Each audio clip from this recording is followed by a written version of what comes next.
Every altar speaking against your life, it doesn't matter what it is speaking, by the blood of the eternal covenant, those voices and the effects of their speaking come to end now. Those speakings of the altars come to end now.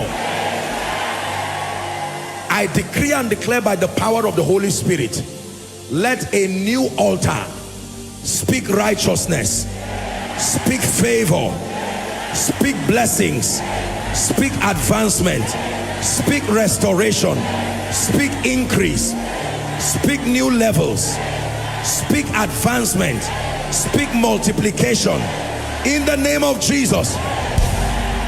Everywhere the altar has spoken death, I speak life. Everywhere the altar has spoken poverty, I speak increase. Everywhere the altar has spoken curses, be blessed. Everywhere the altar has spoken delay, I declare go forward in the name of Jesus. Everywhere you have been stagnated in life and destiny, as a result of this prophetic declaration, let your wilderness become a fruitful field.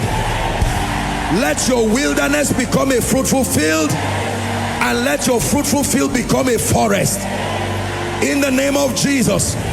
Someone shout it, say, I am free.